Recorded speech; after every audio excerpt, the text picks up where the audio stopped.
Essa semana, Bolsonaro foi avaliado pela população como o presidente mais burro dos últimos 20 anos.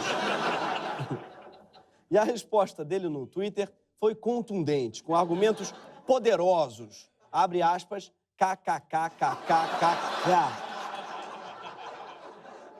Difícil rebater, não é? Contra consoantes não há argumentos, realmente. O que responder? RRR? Parece que quando o Trump viu as 3 primeiras letras do tweet, ficou empolgado. KKK, adoro! Amo! Logo em seguida, Bolsonaro pensou num argumento melhor para rebater. E ele tuitou, aspas, depois do Datafolha publicar que Lula e Dilma são mais inteligentes que eu, veja como o povo me trata. Então ele postou um vídeo com pessoas pedindo para tirar selfie com ele. Detalhe, as pessoas não estão tirando dúvidas com ele, nem pedindo para ele resolver problemas matemáticos. Estão tirando selfies. Se isso é critério de inteligência, o prêmio Nobel ia para Cláudia Leite. Enfim, por tudo isso, hoje nós vamos falar de educação. Vamos lá. Essa semana, depois de 100 dias de caos, o ministro da Educação, Ricardo Vélez, finalmente caiu e o seguro, enfim, morreu de Vélez. O Bolsonaro disse que ele caiu porque, aspas, faltou expertise em sua gestão. Muita gente estava reclamando, de fato, que em 3 meses ele não fez nada. Mas isso não é verdade. Infelizmente, ele fez coisa pra caramba.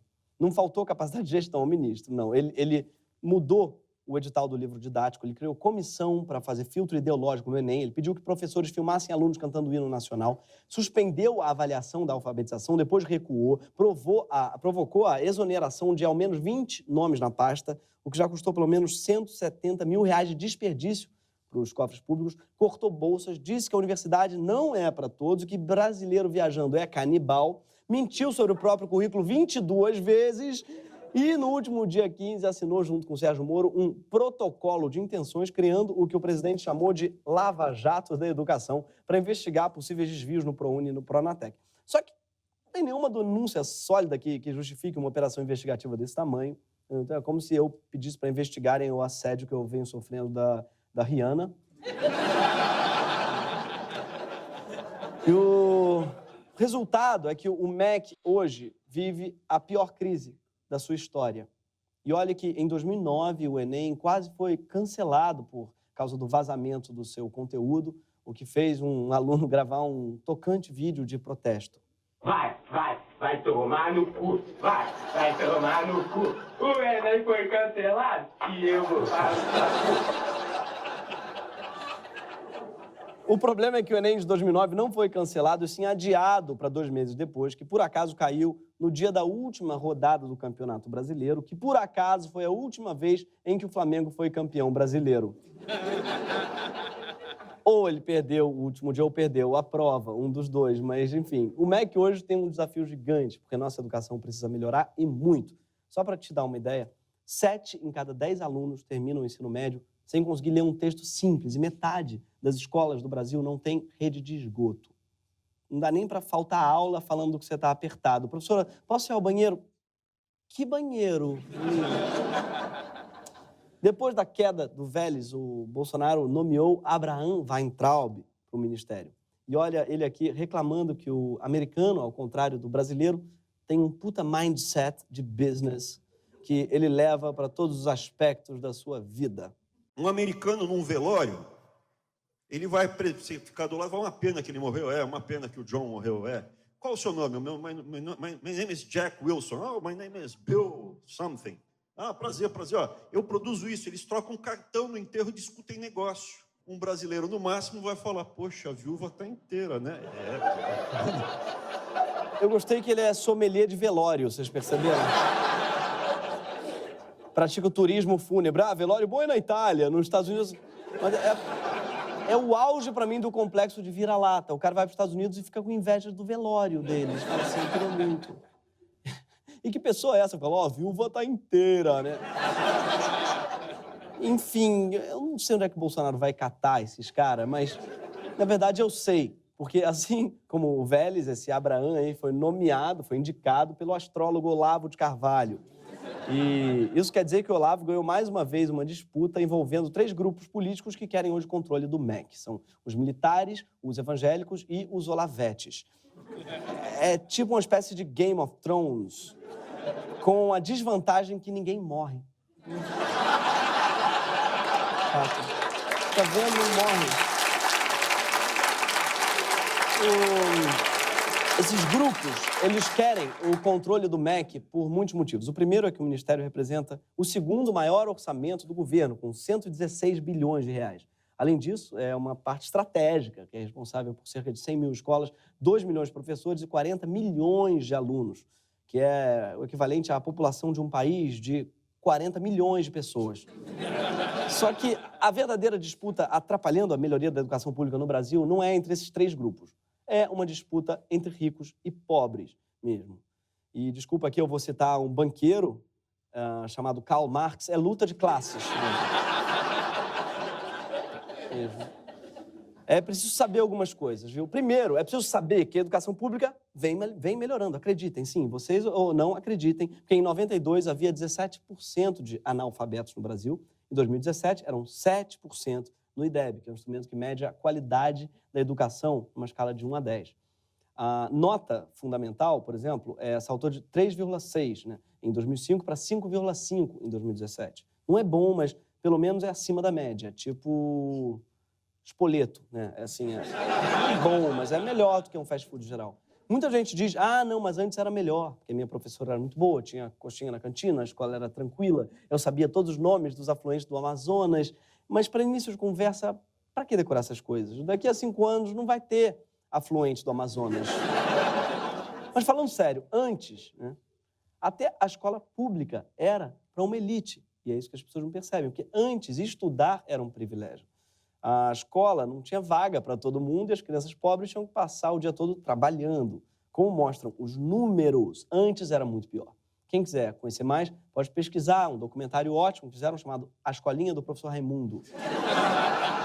A idade média dos alunos era 72 anos. Alguns alcoolizados, senhoras se jogando no chão, fumando charuto. E o salário? Que salário? Segundo, é preciso saber que se a escola pública melhorou um pouco, quem melhorou muito foram as poucas escolas privadas de elite. E por privadas de elite, eu não me refiro àquelas privadas com aquecimento jato, diagonal, que entra embaixo. Não, me refiro às escolas que atendem uma parcela mínima da população, com mensalidades que podem chegar a 10 mil reais por mês. Quantia que pode comprar um produto de 10 mil reais por mês. O Eleva, por exemplo, no Rio, custa 4.600 reais por mês. O Maternal, no Santo América, em São Paulo, custa 6.270 doll. O Avenues, em São Paulo, custa 10.400 reais. Nessas escolas, quase sempre os alunos estudam em tempo integral, com professores que ganham salários de até 20 mil reais e laboratórios de ciência que parece o escritório do Homem de Ferro. Assim, um negócio Em boa parte dessas escolas, o método educacional usado é construtivista. O que significa isso? Seu filho aprenderá a apertar um baseado de bambu? Não. O construtivismo, ele quebrou a ideia ultrapassada de que uma fórmula única atende a todos os alunos, Porque no construtivismo, cada estudante tem um papel ativo na criação, na construção do seu conhecimento. E os fatores sociais, eles influenciam o processo de aprendizagem. O trabalho em grupo também é mais valorizado do que o trabalho individual, apesar daquele seu colega que nunca faz a parte dele pede para botar o nome dele na capa. Vamos de olho. Essa é a coordenadora de uma dessas escolas, a Escola Parque, que é uma escola que, para quem não é do Rio, atende filhos de famílias de elite cariocas. A leitura na Escola Parque é uma leitura que só é reconhecida como leitura se há compreensão. Não adianta, não basta só o aluno decodificar um código alfabético, ele precisa compreender o que está ali. Faz sentido, né? Não basta ler o texto, você precisa entender o que leu. Senão, pode acabar não sabendo o que dizer e respondendo kkkkkkkk. Mesmo quando não citam o construtivismo em seus programas pedagógicos, as escolas mais seletas do país sempre enfatizam que sua prioridade é formar o espírito crítico e preparar cidadãos do mundo. A Avenues, por exemplo, expõe seus estudantes às grandes questões globais, como, por exemplo, a lidar com a mudança climática. Esse problema que muitos ministros Bolsonaro acreditam que nem sequer existe. Mas, Gregório, esse programa não era sobre a crise no MEC? Por que você está falando de escolas de rico? Porque a aparente disputa entre os grupos que querem dominar o MEC esconde um projeto em comum: o desejo de aumentar ainda mais o fosso entre as escolas de rico e as escolas de pobre. Isso porque nenhum desses grupos propõe para a escola pública nada minimamente condizente com aquilo que os ricos, aqueles que podem pagar pelo melhor, desejam para os seus filhos. Porque para a bancada evangélica, o aluno tem que se tornar um fiel. Tanto que o deputado Sóstenes Cavalcante já disse com todas as letras que, para nós, o governo pode errar em qualquer ministério, menos no da educação, que é uma questão ideológica para nós. Já para nós, do Greg News, acho que essa frase tem um problema de redundância para nós. Basicamente, o que os evangélicos querem é que o MEC se comprometa com as duas principais bandeiras da educação do novo governo, que é o Escola Sem Partido e o, aspas, combate à ideologia de gênero, fecha aspas. Parece que está na Bíblia, Salmo 12, versículo 5, não beberás da mamadeira de piroca. Entendeu?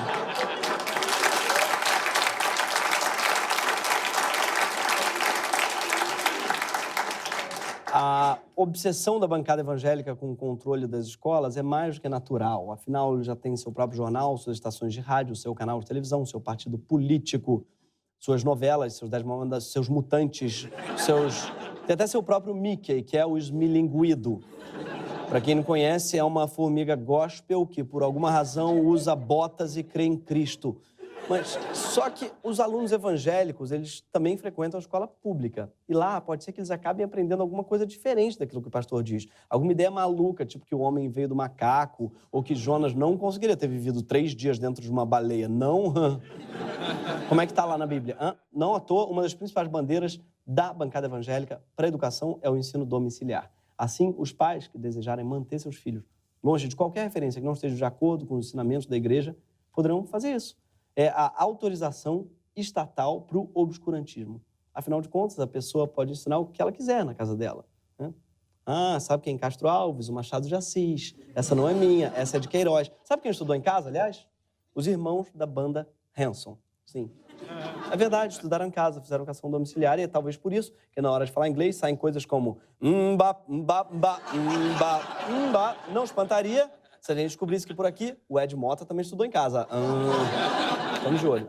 Já os Olavetes veem o aluno da rede pública como um futuro militante da guerra cultural. O responsável pela pasta de alfabetização do MEC, Carlos Nadalim, foi também indicado por Olavo de Carvalho. Nadalim é formado em filosofia e dá aulas de violão. Foi Carlos Nadalim que redigiu a portaria que adiava, a avaliação da alfabetização para 2021. Aquela que causou 2 demissões e foi revogada logo depois. Deve ser porque a única experiência de gestão que ele tem é ser diretor da escolinha da própria mãe, em Londrina, que se chama a Escola Mundo Balão Mágico. E isso é verdade, não é piada minha, não. Talvez seja uma piada da mãe dele, não sei. Mas isso tudo sou eu que estou falando, porque parece que a mãe dele, inclusive, acha ele super fantástico. O Carlos também é um defensor da educação domiciliar. E nisso ele concorda com a bancada evangélica. Mas sua maior contribuição para a educação é ensinar, em apostilas que custam R$ 2.600, como alfabetizar seus filhos em casa. Nos vídeos do seu canal de YouTube tem técnicas maravilhosas para você educar seu filho. Como, por exemplo, esse, que ele chama de pote da calma. E um dos objetos que você pode escolher é este aqui. Um pote da calma. Aos poucos, as crianças vão ficando curiosas para saber de onde vem aquele som. A agitação diminui e até o cachorro lá fora para de latir. A Damares não vai se manifestar, porque deve ter errado fazer seu filho ficar olhando para um pote cheio de glitter, hein? Eu vou contar aqui para vocês a história de uma criança que foi obrigada a ficar 20 dias olhando para o pote de glitter. E o nome dessa criança era Pablo Vittar.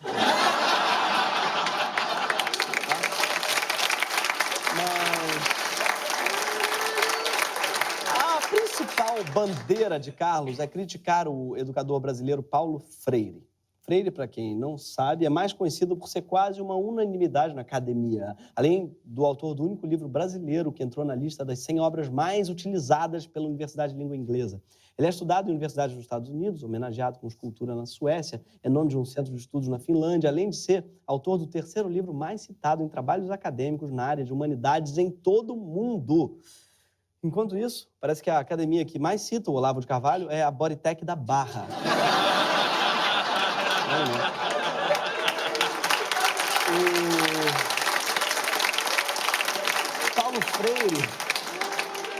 Foi Paulo Freire também que criou o método de alfabetização que ajudou o Brasil a diminuir radicalmente sua taxa de analfabetismo. Mas, para Nadalim, o aluno tem que aprender a ler com métodos mais arcaicos. Essa abordagem do letramento é ensinada em todos os cursos de pedagogia do país. Muito Paulo Freire, Vygotsky, Magda Soares. Há tanta preocupação em fomentar a socialização e em promover uma visão crítica na criança que resta pouco tempo e pouco investimento para ensinar o básico, o fundamental. Se tem um problema do Brasil hoje, é excesso de espírito crítico. Eu olho a população e falo, essa população é muito crítica, sabe? Aí por que o Brasil não sabe ler? Porque fica criticando. Por causa de Paulo Freire, a criançada A, B, C. Por que o C vem depois do B? Não quero. É isso que acontece. Essa é a realidade do analfabetismo no Brasil hoje. Mas olha, Nadalim, eu vou te responder com argumentos de um cara que você gosta, um filósofo que eu li bastante, que ele disse uma vez assim, O Nadalim é um defensor do método fônico, que não contextualiza o aprendizado na realidade cotidiana das crianças. A ideia dele é premiar as escolas públicas que decidam usar o método. Curioso é que, se a gente vai no site do MEC para tentar saber mais sobre esse programa de alfabetização, a gente vê só uma página em branco. Deve ser um método aí para ensinar a ler, fazer a pessoa olhar para uma página em branco e deixar ela imaginar o que quiser. Já os militares veem o aluno não como fiel, nem como um Olavete, mas como um soldado. Ou, se não der certo, um interno da FEBEM. São eles que advogam pelo modelo da escola cívico-militar, que já está sendo implementado. Sim, que já foi criada uma secretaria para acelerar a militarização das escolas. É um modelo em que a polícia militar passa a gerir as escolas junto com os diretores.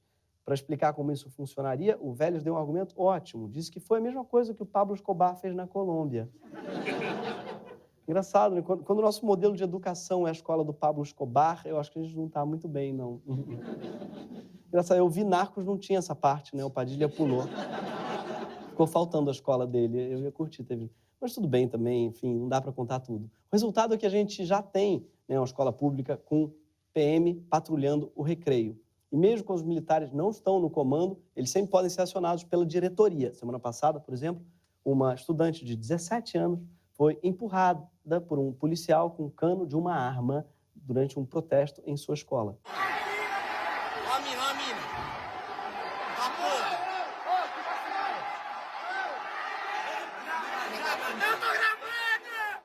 Só para deixar claro, esses alunos estavam protestando por mais aulas. Como muitos deles trabalham, eles queriam garantir que haveria aulas à noite. Então era um protesto, no fundo, liberal, porque uma escola pública de qualidade é a condição mínima para o projeto meritocrático dos liberais. Sem ela, não há igualdade de condições para uma competição justa. Só que nem evangélicos, nem Olavete, nem militares parecem estar interessados em garantir essa igualdade de condições. Tudo o que eles propõem acentua a diferença entre a escola de pobre e a escola de rico. Porque enquanto a bancada evangélica pede educação domiciliar para os alunos pobres, os ricos investem em belos espaços físicos para suas escolas. Enquanto os Olavetes detonam Paulo Freire e querem alfabetizar crianças pobres com um método ultrapassado, os ricos investem em métodos construtivistas. Enquanto os militares defendem escolas com disciplina férrea para os alunos pobres, os ricos investem em espaços criativos, livres e formadores de espírito crítico e autodisciplina. E o pior, esse projeto ainda gera muito dinheiro para muita gente. Lembra da Escola Parque com sua coordenadora construtivista? Então, a escola está sendo vendida aos poucos para uma holding, o grupo Baema, que também é dono da Escola da Vila, em São Paulo. O Baema tem aspas, grupo de boas práticas, fecha aspas, o Critique, que defende categoricamente tudo aquilo que as facções do governo Bolsonaro negam. Ele diz, por exemplo, que a construção da moralidade é parte do papel da escola, não só da família. Só que um dos diretores do grupo Baema, Guilherme Afonso Ferreira Filho, é um simpatizante do MBL, que presidiu em 2016 um fórum com Bolsonaro e Fernando Holiday que é a favor de loucuras como escola sem partido, educação domiciliar, escola militarizada, assim, porque na escola sem partido, no filho dos outros, é refresco. Agora, a troca de ministro não parece ser uma mudança de rumo, mas sim uma acelerada no processo de implementação do projeto de Olavo de Carvalho, agora sob nova gestão. Duvida? Segundo o jornal O Globo, o Abraham foi nomeado justamente por conta de seu perfil ideológico. Ele já adiantou, inclusive, que uma das suas prioridades é combater o marxismo cultural nas universidades. E, enquanto isso, as pessoas sem comida no bandejão devem estar perguntando: dá para comer esse marxismo cultural? Pelo amor de Deus. Deve servir, né, um pouquinho mais. Tudo indica que a sua gestão vai estar menos focada em alfabetização ou infraestrutura e mais focada em kit gay e mamadeira de piroca. Mas, principalmente, o novo ministro deu todos os sinais de que vai continuar dividindo a educação brasileira em duas visões. De um lado, uma formação privada, que quanto mais alto o preço, mais livre, mais construtivista, mais flexível. Do outro, uma formação pública para os mais pobres, focada em repressão e moralismo, em modelos ultrapassados e na falta total de espírito crítico. E o pior, nem para perguntar para os alunos. Isso é o que mais irrita. Ninguém quer saber, porque os alunos, cá entre nós, têm outros problemas e eles não se interessam. Ninguém nunca se interessa mesmo. Eles têm um projeto aí que, em nome de um combate a um socialismo, destrói a ideia liberal meritocrática deles de uma educação de qualidade para todos e perpetua a desigualdade. Agora vem um ex-banqueiro, fã de Olavo de Carvalho, que nunca trabalhou com gestão de educação nenhuma, tem um complexo de vira-lata, inveja de velório, de gringo, para assumir o Ministério da Educação e nem sequer pergunta para os alunos o que seria adequado. Qual é o projeto que eles esperam para as escolas e tratam os alunos que protestam na base da porrada e do fuzil. Gente, desculpa, eu estou estressado. Acho que eu preciso dar uma acalmada.